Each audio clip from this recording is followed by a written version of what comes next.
Halo Barogenians, kali ini aku memberikan cara setting promo di iSeller. Menu promosi digunakan untuk memberikan penawaran spesial seperti pemotongan harga dalam persentase ataupun special price.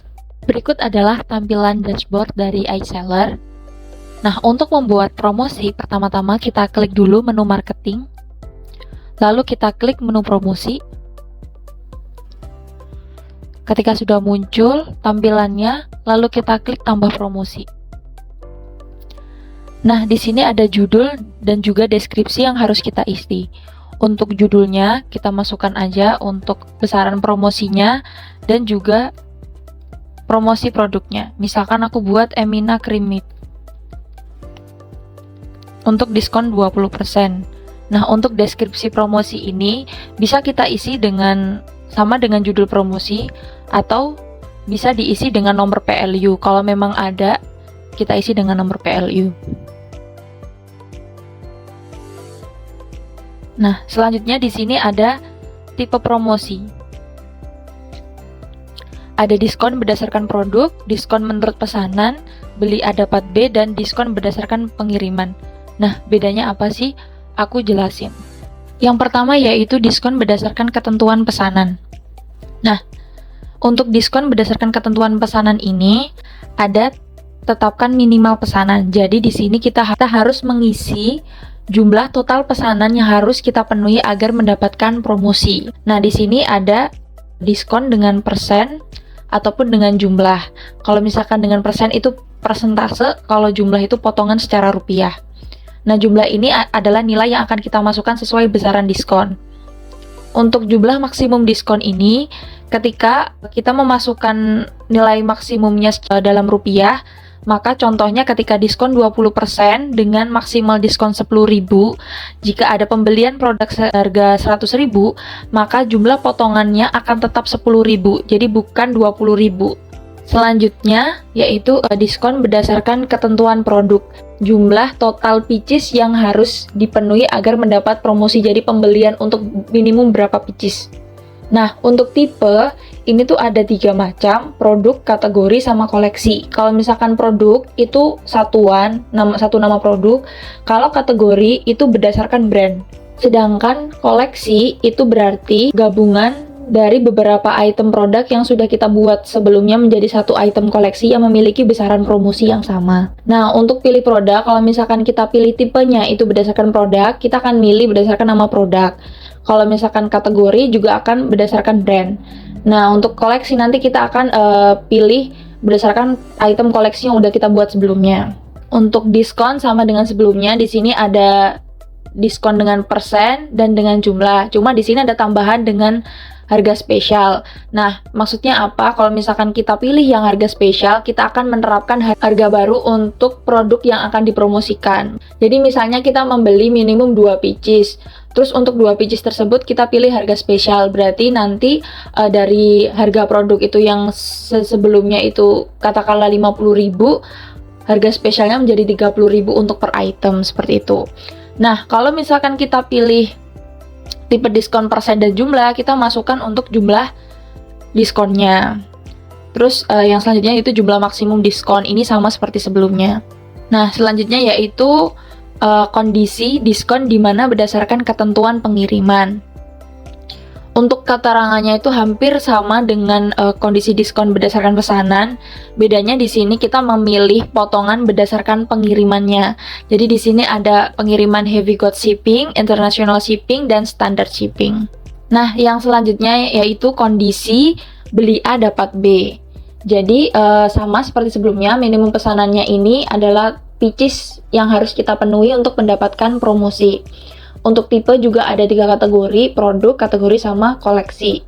Perbedaannya adalah ketika di sini ada hadiah. Jadi di sini hadiah itu ada 4 jenis, produk gratis, dapat produk dengan diskon persentase, dapat produk B dengan diskon nominal, atau ubah harga produk B. Sumber hadiahnya juga ada 3 kategori, yaitu produk, kategori, dan koleksi. Nah, untuk hadiah ini aku jelasin lagi.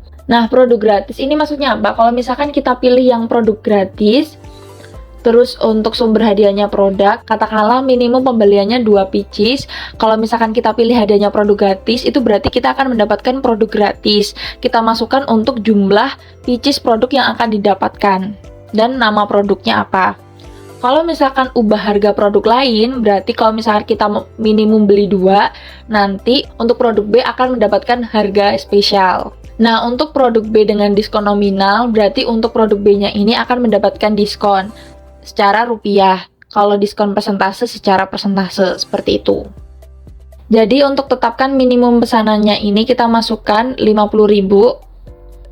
Nah, untuk di sini ada karena diskonnya berdasarkan persen, makanya kita pilih dengan persen. Lalu untuk jumlahnya kita masukkan 20. Nah, untuk jumlah maksimum diskon, karena tidak ada ketentuan maksimumnya, kita kosongi aja. Selanjutnya di sini ada pengaturan pelanggan. Di sini pengaturan pelanggan itu bisa untuk semua orang, semua pelanggan tertentu atau kelompok pelanggan tertentu. Kalau misalkan ketentuan diskon itu untuk semua customer, berarti kita pilih yang semua orang.